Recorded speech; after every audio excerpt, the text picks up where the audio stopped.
I've been through a bunch too, and I know you've probably been through a lot, possibly even worse. Let's do it together and let's build some tools. Let's give some tools in our community to help each other out and kind of help get people out of the dark hole that they're in.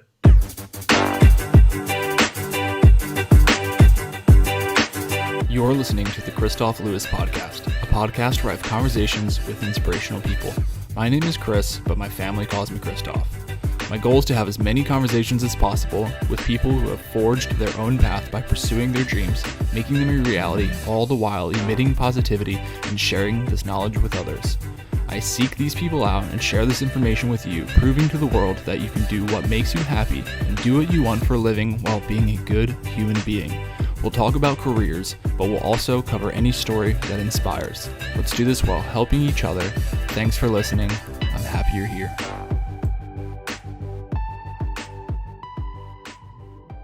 What's up, my friends? Welcome to the Kristof Lewis Podcast, Create Your Career. This is conversation number 165, episode number 286. Thank you so much for being here. I had another wonderful conversation today, very deep and emotional, yet powerful, real, and a little bit funny of a conversation. My guest today is a former Night Stalker from the 160th, and now he's a civilian contractor with the Army, dealing with helicopters and more. So he's having some great times, some fun times, but he has had some tough times, some hard times, some difficult transitions, some transitions he didn't want.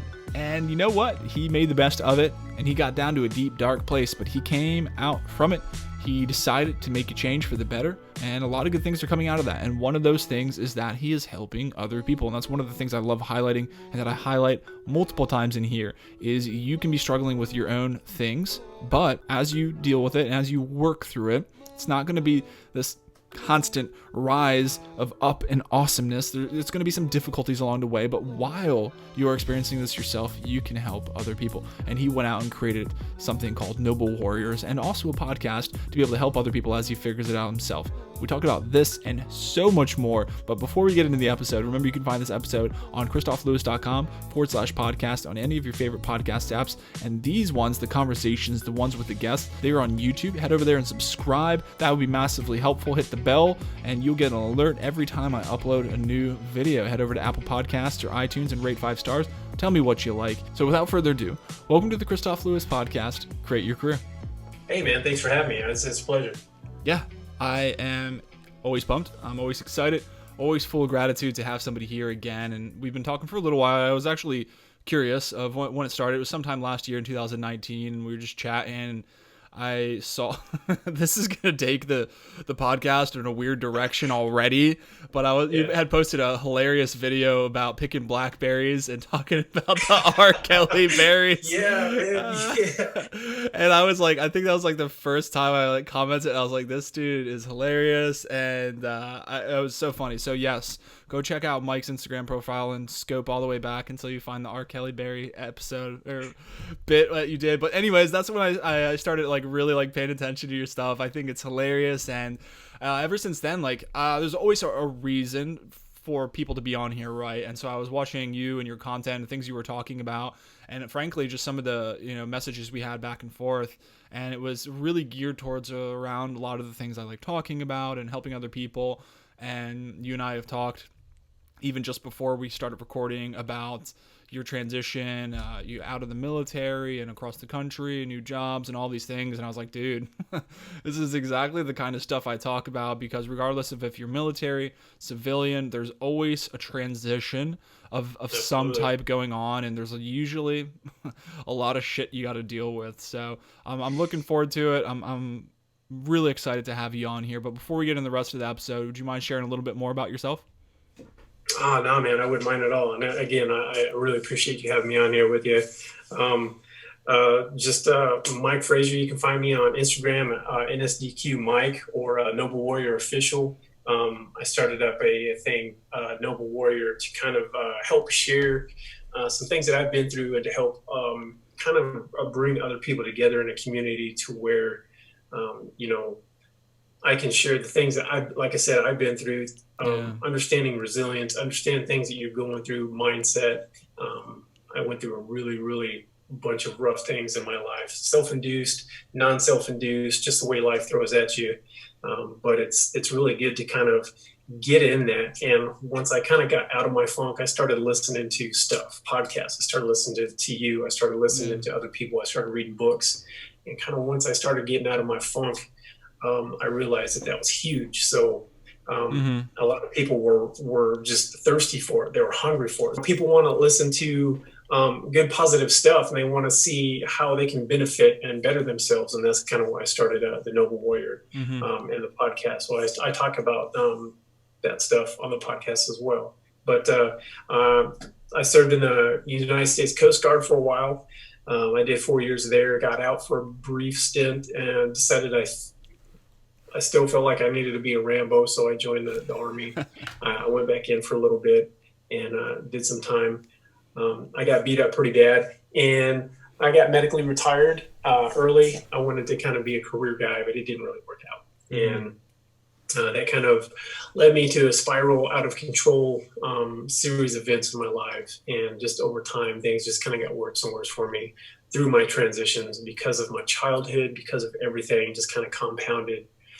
I didn't really understand and learn more about that until later in life. But that's kind of what brought me here and where I'm at right now. Yeah, man. And I appreciate you sharing all that with us. And I just want to really highlight, we can go through so many tough things and terrible things, and quite frankly, things that we don't even understand about ourselves that you said until you've just recently understood. And frankly, you're going to continue to understand about yourself. But throughout this whole process, you created Noble Warriors to help yourself, right? A little bit, right? Yeah. As you're doing that, Yeah, of course, and while helping other people. So what I want to take away already is that not only am I appreciative of you sharing that with us, of getting in the military, getting out, getting in again, and then unplanned transition, right? I've had people on here before that reminds me of that they've talked about there's multiple kinds of transitions that you plan for. And again, I want to highlight that this doesn't have to be just for military. You can get fired from a job, as a civilian. It could be an unplanned job, whether it's medically retired in the military, but it's unplanned, you're not ready for it, and it can spiral you into not a great place. But what's happening right now with all this COVID exactly. stuff, man. It's so many people, and so many people are getting affected and having a rough time right now as we speak. Exactly, and millions of people, and nobody in 100 years, right? literally 100 years would have expected that or planned for that. And I think that you can plan a little bit, fiscally maybe, to ensure that you're not being irresponsible with your money and doing the best you can, but even emotionally, it can be very hard to plan for something unexpected like that. But very difficult. What I'm trying to pull out of this, I think, is that you've created something out of that, right? I love the title is create your create your career. The Kristof Lewis podcast, create your career, and you've created Noble Warriors out of that. So I appreciate that. But what kind of, let's hop right to it. I love asking about why people help people. It sounds obvious, but I think the answer promotes what I'm trying to highlight with helping other people. That you could have just kind of, quote unquote, gotten stuck and just wallowing in self-pity and just spiraling out of control. But what prompted you to just want to create something and help other people while you're experiencing all of this yourself? Because you could have been and rightfully so, you could have been I just need to focus on me and that's it right now. But you created something out of this. Absolutely. And selfishly, at the time, I had to be selfish because when I was going through this tough time, that's really all I could focus on. It's just me, me, me, me. Why is the world just doing all this to me? I don't deserve that. How can this happen to me? This and that. And when I hit rock bottom and when I got to the point where I almost wanted to quit and almost wanted to end my own life, I found faith. I asked God to come into my life, and then my faith just started to grow at that point. And I just came to a point I've got nothing. Either you help me out or just get rid of me, just take me, because I don't know what to do. I can't do it anymore. So from that point on, asking Jesus into my heart started growing my faith. That started to build me and shape me. And then that allowed me to start kind of coming out of all of that junkiness that started helping me change my mind, helping me start focusing on things.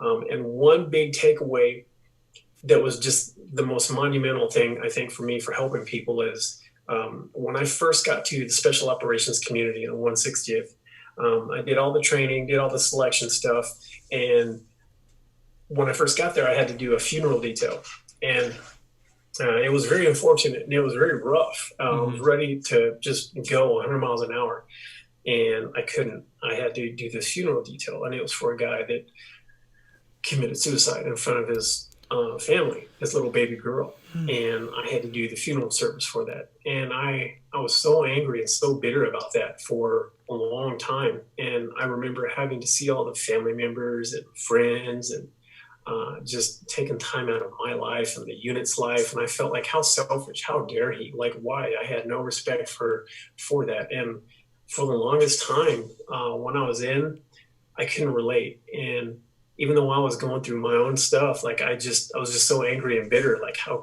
could you do that? And right when I came out of my funk and all of that stuff happened, I started to change my life. That was the very first thing that came to my mind, because I was right there. I was getting ready to go right down that road where he took. And man, it just crushed me. I'm like, I had no idea. Wow. And it just lifted a whole lot of stuff off my heart. And I knew, like, I knew right then and there what he went through, because I was right there in it. And man, I just kind of broke down. I lost it, and it really made me more humble to the fact that people are suffering so much with so much stuff that's going on, and to that other person it can be so minuscule and minute, but to the other person, and it's just so devastating, and they don't know how to come out of it. And when you get stuck in that, that's all you can focus is on the bad, and you can't see a way out, and it's dark and dark, and you keep digging and keep digging, and it's hard to get out of that. And so I came out of it, and I started coming out, and I kind of started opening up and talking to people and sharing with things and friends. And they said, man, it's really amazing what you're going through. Yeah. And I kind of started talking even more reluctantly on social media, and kind of sharing a little bit here and there before Noble Warrior started. And people were saying, I went through that too. And, it kind of opened up, conversation with someone that's going through that rough time. And it allowed me to kind of talk to them, but, allow them to talk to me. And sometimes I didn't need to say anything. Most of the times I didn't need to give any advice. I just needed to listen to somebody. Yeah. But I was really relatable. I wasn't someone that's sitting there with a white lab coat and glasses with a pen and a paper, writing stuff down. I was listening to somebody because I'd been there. Yeah. And it made me relatable. And that's when I realized, we need more like that. And, maybe I just need to be someone that can listen. Maybe I can just be someone that can relate to you if you're having a rough time. Maybe that's all we need. And sometimes that's the biggest thing. And it happened to be the fact. So that's where I created Noble Warrior, just to be a relatable source to let you know that I've been through a bunch too. And I know you've probably been through a lot, possibly even worse.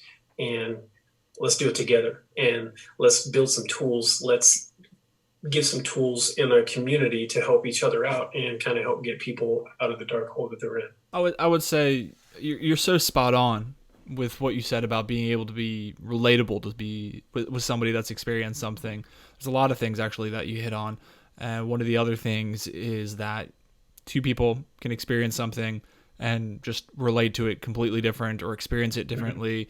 It can impact them differently. One could be fine, move on with their life, and one could just be absolutely devastated. So it definitely bears to say, not comparing, being like, looking at somebody be like, oh, that's nothing.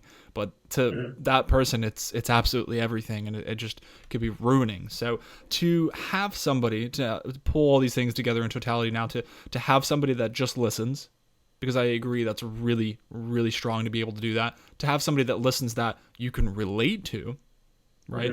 All of these things here, and somebody that understands that what you have experienced could be really devastating, even though it may not have that appearance from the outside, right? Because appearances can be very deceiving, and I think with emotional tragedy more so, right? We see that a lot in this community, or high-speed communities, first responders, people like that.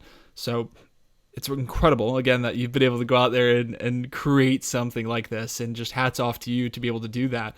I do want to say, I forgot to mention this earlier because I picked up on one of the things you had said, though, that you were in the funk, you had the funk. I don't know if there's any old Greg fans out there, but he had the funk. Yeah. Yeah, and but you got out of it because you started learning, right? You started talking to people, you started talking with yourself, asking the tough questions, and listening to podcasts, reading books. And I just really, really, really want to underline that. Like, it can be tough, it can be dark. You could feel hopeless, but if you just try a little bit, and again, like I've had my own experiences, completely different, but my own experiences, and I know that by just trying and not giving up complete hope and learning and helping other people like you've done and continue to do through Noble Warrior, these are things that can consistently, not immediately, but inevitably Yeah. will help you. If you don't lose faith, whatever your faith is, whoever's listening, whatever your faith is, talk to people, want to learn, and these things can help you. They can help you, and you had mentioned tools. So all the things from the beginning of the podcast up until where we are now are very relatable. Speaking of relatable, they're all tied together, and they all help the individual to come out of that stuff. So you're, again, I like talking about transitions. Your second transition, you said, was like a medically retired transition, but you have been able to since then move and get a new job, a job that you really enjoy. The job that I really enjoy watching you enjoy. Like, oh, I see all your photos on Instagram and things like that. They're freaking awesome, man. I really think they're cool. So, tell us a little bit more about what you're doing now, and I just feel like between like the first thing I said about how I found about you, like you had a great sense of humor, you're helping other people, and now, you've endured some tough things, but you're doing something you really love now, and how has that helped you? It's like you said, it's a transition. It's a huge transition from where I am now to where I was before. Like I got knocked off the ladder, and really I pushed myself off the wall with the ladder and just kind of like plummeted myself because I was, an alpha male, top of, the food chain, special operations, I'm doing it. I'm loving my job, and then nothing. And then, I get out, and I try to work my way up, and that was my identity. At the time, I was not aware, but that was my identity. Sure. So I have a chip on my shoulder. I'm kind of upset. I'm trying to do different things, trying to take care of the family, trying to do this, trying to do that. And I wound up doing many different jobs. I worked on tractors and farm equipment. I did an electrician apprenticeship program.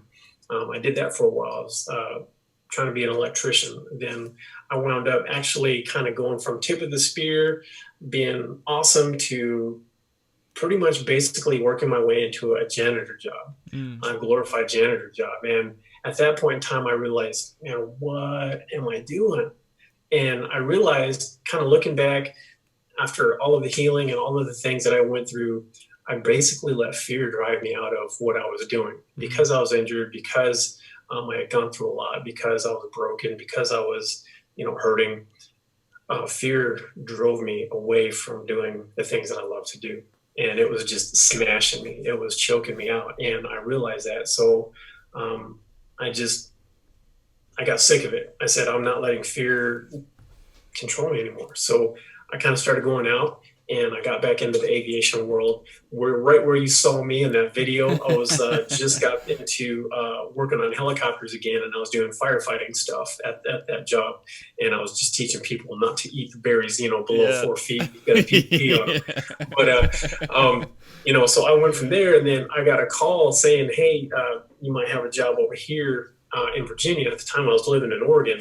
There's a job over here in Virginia you might like. I want you to check it out. So a good buddy of mine recommended that. And I was like, nah, man. And I fought it for a couple months, but then I started kind of thinking about it. I'm like, you know what, this might be good for me.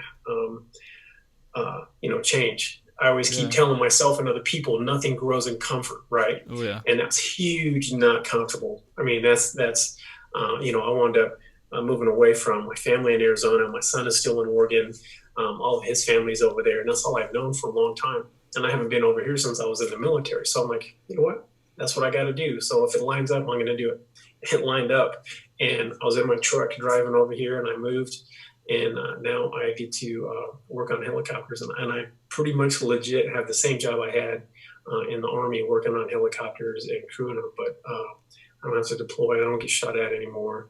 And it's it's amazing. And my mindset is just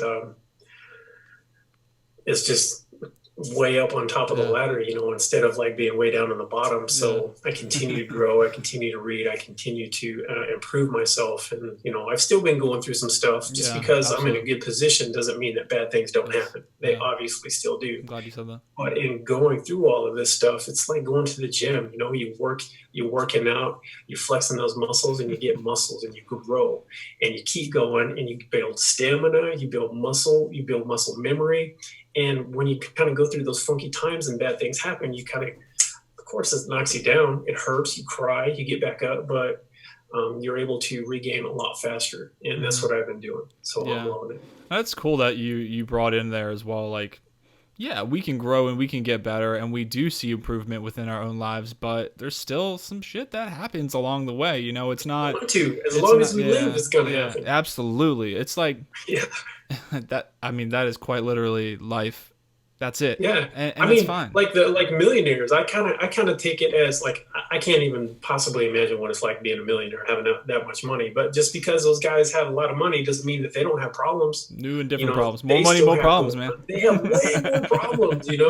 I mean, look at Donald Trump. He kind of built himself into an empire. Dude's a president now. Look at all the problems he's got right now. He's got a couple. And Yeah. yeah. So, it just kind of goes to show that stuff it doesn't go away, but you got to build yourself up, and you have to want it. And that was the thing for me is Yeah. I didn't really know. I didn't know to change, and I had to want it. And you can lead a horse to water. What's driven you to want it so bad? Like for me, it's like a strong why. Like why would I want to do it? Like I don't want to get out. You talked about working out in the morning. I hate working out in the morning, but I do it every single day. Yeah. I've been working out quite a Yeah, bit, you and crushed it. yeah, I appreciate it. It's been tough, and I hate it. And Yeah. I mean, I love working out, but I hate getting up in the morning. But I know Hmm. why I want to do it because I want to be healthy and I want to be fit. And like you said, I want to flex those muscles. But I don't always like doing it. But I know my why. So like, what keeps you going? Like, what was your drive? Did you have a strong why, or did you just didn't really have it defined yet, but you knew you kept on driving forward, or what was yours? Part of mine was just from childhood. I had a horrible life from childhood. At times I had a rough childhood, and it kind of drove me into wanting to be just a better person Mm-hmm. as an adult. And I struggled with my young adult, not really being able to understand and fully express emotions properly. Mm-hmm. So I lived guarded. As soon as I kind of realized that, going through everything I did, going through the 160th, doing training with that, I mean, uh, you kind of go and learn and grow with all of those things that you do, and they kind of Mm-hmm. all kind of like pile on top of each other, and you kind of build on top of those things. And Mm-hmm. I guess with me, not ever wanting to be in a environment that I grew up in, Yeah. because I've been in a lot of bad stuff as a child. Uh, then going to special operations community, where our motto in the 160th is "Night Stalkers don't quit." So you go through a lot of stuff, and you just keep going. You keep going. You keep going. You do missions. You keep going. You come back. You do missions. You keep going. You go on a deployment. You come back. You get your gear ready, and you go and train again. And you just keep. It's just nonstop, and you can't quit. Mm-hmm. Because if you quit, or if you start thinking improperly or don't plan properly, things fail. People can die, and obviously things are to that grand scheme of things for me right now, but that kind of stuck with me. So Night Stalkers, don't quit. That's my bloodline right now. So that's what I hold on to, and I don't want to quit because through my life I've gained a lot of brotherhood and camaraderie with people, family members, people in the military that I grew with, that I had to put in the ground that I've lost. And I struggled with that a lot, especially being Memorial Day recently. I kind of went through a lot of stuff with that, and learning that I want to live through them. I want them to be with me. I don't want to be a sad case and just kind of be lethargic and just be sad and sorrowful. I want to be happy, and I want to live my life like they were here. Like if they had a second chance, how would they live it? And, if they could be with their friends and family, how would they show it? And I want to make people proud, not just because I want to show off or gloat, but I want to, create my own like you said, my kind of like my own thing, my own Yeah. empire, Yeah. and I want to help people and show people. So that's kind of like my why. I can't quit, and I got to keep moving forward and just keep going with where I want to go. Yeah. It's cool how it was created out of all these things. And one of the things you were talking about is the mindset and all the things you had to, I guess, just endure and go through when you were at the 160th. And I know when I worked in special warfare in the Navy, like that was the beginning of the definition of who I am continuously trying to become right now. And some of those tough missions too, like I look back and you go, like you said, there's like, there, it's a no fail mission. Like if you people die, right? So if you take that mindset and apply it to all the other things that we're talking about, and apply it to the now, it's a very powerful driver. So it's cool to see you pull from that time in your life, be able to pull from other points in your life, and be able to pull all of those together to be able to continuously drive you. And all of it, like we just keep on saying, is helping other people too, and to be able to drive people in that way. And how powerful is it? Like when you were saying, I was just like, damn, that was really powerful. When you were saying about the second chance living, like if, and a lot of us have lost people, but to think about, like, I mean, to me, I really just want to pause and think about, like, if any of those people that I know or that you know or that anybody that we know have lost come back, what, I mean, they would live a million, like probably 100 lives with the time they had left, you know, when they came back. And it may, I don't want it to sound cheesy. I really want you to think as you're listening right now, like, I want you, even if it's tough, think about somebody you lost and think about them coming back and think about the smile on their face and how tough and like how incredible they would live their lives. And to me, I don't see that as a negative thing. I see that as like it lights a fire under my ass to start living my life and not lethargically move and go through the motions, right? Because That's we exactly what take it for the happened. Like granted. the point of contact for that with me was I got medically retired because of my back and a couple other different injuries that I have. And I have degenerative disc disease, so my whole lower lumbar is kind of just, I don't really have much disc spacing in there. And I don't have the back fin of my vertebrae anymore. So if I twist and I bear a lot of weight, man, it wreaks havoc on me. And I've had to relearn how to run. I've had to relearn how to do things. I can't lift super heavy anymore. So I kind of had to redo things in my life. Mm-hmm. But before I realized all that, I was really fat, out of shape, and I was struggling with a lot of stuff. And this was right when I was starting to kind of come out of, all of the funk. And that happened. I started to feel bad for all those people that were lost and all my brothers. And I was just like, man, and then something just smacked me right in the face. And if roles were reversed and I was getting ready to pass and they were here and they had that chance to come back and tell me, hey, I went through this and I missed this. You need to live. You can still do something. And man, I put on my vest, I put on my armor vest and I went for a hike up a mountain. And right after that, and I was crying and I felt horrible. And I was just like, man, I'm never going to take it for granted, any of that stuff ever again. And I just kind of carry them with me all the time when I do stuff. When I run, I'm running now quite a bit, way more than probably what I should. But I'm just doing things, I'm just staying active and I keep them with me. And that's just, I'm letting them live. Mm-hmm. Yeah, and that's the way to do it, man. And it can be tough to talk about, but it's like, 100%. And I know we're talking about like things that people don't typically like talking about, but honestly, like when I think about my funeral, like I want one of those happy funerals. You know what I'm saying? Like I want people to be celebrating my life, and why not celebrate life while we're living it? You know what I'm saying? But like while we're living day to day, like celebrate it. And I am so guilty of like just falling in the motions, but that's like one of the things that I've tried to apply to my morning routine is I have that whiteboard. And if you guys don't follow me on Instagram, like I have the whiteboard and every morning I write on it just what I'm gratitude about. And then it helps me immediately because it's the first thing I do. Even before I work out in the morning, I write on that what I'm grateful for. Even, warm bed, sleep, all these things. So it's like find what works for you. But what pulls you out of like the monotony of the day-to-day grind and helps you be appreciative of living, like Mike's saying, and that second chance living and helping other people. And I love all of it, man. And it's like,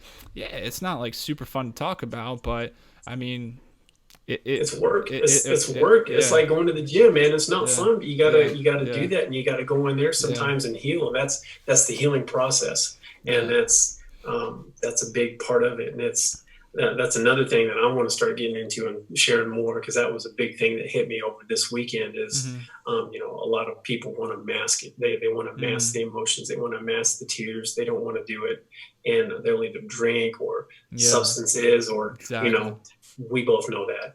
And just so many different things, especially being an alpha male, you don't want to share, but we're really kind of hurting them, and they're worth it. They're worth tears. If you're going to cry, man, cry. If you're going to smile, man, laugh and smile, but they're worth the emotions, because they mean a lot to you. If they mean enough for you to sit there and cry and kind of hold stuff back, they're definitely worth going through it. But that takes work, and it's definitely a scary place, and it took me a lot of work to get there. Well, it takes a lot of work, and I know speaking as a guy, like and coming out of like that alpha male society, it can be really hard to want to expose that side of yourself, especially on social media where everybody's watching and you're not seeing them or anything. Like, it's a weird place to be and to be vulnerable like that. But I do think it's like, for me, it's been like a Band-Aid. Like, I ripped it off, and like after my first time I started sharing things, like I just share it now, and I have a gentle reminder with this book here, The Life-Changing Magic of Not Giving a Fuck. It just sits right here on my table because I care way too much about what people think about me, and I know that just like you, my mission coincides with wanting to continuously help myself while helping other people, and I know it's going to have bumps along the way, but I do want to live my life to the fullest and all these things that we're talking about. But it comes with that vulnerability, and if you can get over that, if you can really have a conversation with yourself about your ego and all these other things that just really are blockers of wanting to portray those emotions. And you don't have to do it on social media, like we're saying, or anything like that. You don't have to share with other people. You definitely don't, but it's cool on social media because you can get the tools and you can kind of see things and you can take them back and apply them. Yeah. And when you can become vulnerable with yourself, your relationships and every aspect in life will blossom into so much greater things, because you learn to be vulnerable to others, and you also learn vulnerability in others. So you see those things and you recognize those things, and life, that's a really good point. Life starts going. It starts getting amazing. Man. Yeah, well, that's and it goes back to that whole thing about why you were saying you help people with just being a listener, empathize, being able to relate to people. And I think when you're able to do that with yourself, I'm just regurgitating what you just said now, but to drive the point home here as we finish is to all these things. If you're able to relate to people, if you're able to listen, how can you do that better? If you can already do it yourself, if you already know what it takes to be vulnerable, to share your story with the intentionality of continuing to help yourself and help other people, wow. You tie all those things together and it's going to be an unstoppable force. And you may hit some roadblocks along the way, but ultimately you will get where you want to be going, man. So I really appreciate it. This has been a hot and heavy, good driving one, been fun. Lots of good stuff here. I really appreciate it. I'm glad I got you on here. Before we get out of here, please, again, share with everybody listening where they can get a hold of you if they want to learn more about you personally, Instagram, or if they want to connect with you and Noble Warriors. Yeah, absolutely. Again, I appreciate you letting me come on and talk with you. And it's been fun watching you and learn and grow with some of the stuff that you're putting out and all the people that you talk to. So you're touching a lot of people's lives, and I do appreciate that. And it's cool to see that. Also, anybody, if you don't have anybody to talk to, if you want to learn some stuff, if you want to understand more about some of the junk that I've been through, or you just need someone to listen to you, you can find me at NSDQ Mike on Instagram. You can find me also on Noble Warrior Official on Instagram. Also, my podcast is a Noble Warrior podcast, and that's on pretty much on all the major hits. Also, I got a website up, www.wearenoblewarriors.com. You can see all the links there. That'll take you directly to the podcast. You can email me if you got any questions, comments, or concerns. You want to talk about anything, like I said, I'm always open. Sweet. And my door is always open to anybody. Love it, man. So you'll all be able to find that, Instagram handles, email, website, everything else, podcast in the show notes. Like I said, man, it was really fun. I really enjoyed having you on here. There's a lot of stuff here, a lot of heavy stuff, a lot of good stuff, a lot of fun stuff. All drives together for pretty much just what's life, man. It's fun, it's tough, It's hot and heavy, but it's real, man. So I really appreciate it. Have a great rest of your night, my friend. Thanks a lot, brother. Appreciate you having me, man. Have a good one.